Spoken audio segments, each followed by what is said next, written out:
Jio Airtel host Odia BSNL आनी एमती एक प्लान जो थे आपको मिलवाक जाऊँगी 2 GB प्रतिदिन हाई स्पीड डाटा प्रतिदिन अनलिमिटेड कॉल आउ प्रतिदिन 100टा एसएमएस। भारतर टेलीकॉम कंपनी बीएसएनएल खूब शीघ्र सारा देश में निज 4G सेवा आरंभ करने जाऊँगी। ए खबर सामाजिक गणमाध्यम बहुत चर्चा होची। अन्य समस्त घरोई कंपनी मैंने निजर प्लान दर बढ़ाई देइछंती। एही समय बीएसएनएल एक खास प्लान नहीं आसी जहाँ थोड़े रिचार्ज कले वर्षे चलो।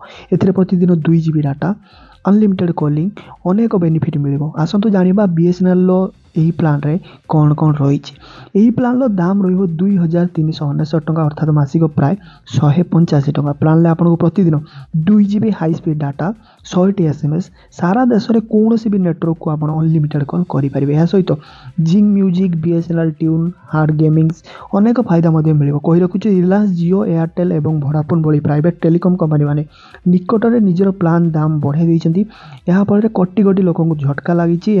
बीएसएनएल सस्ता प्लान आनी ग्राहक मानक आकर्षित करने को चेष्टा करुच्ची। बीएसएनएल ये प्लान को नहीं तले निहाती कमेंट करेंगे। और बीएसएनएल जो प्लान दूसरी से ही प्लान जियो एयरटेल वोडाफोन दवा कथा कि नुह से नहीं।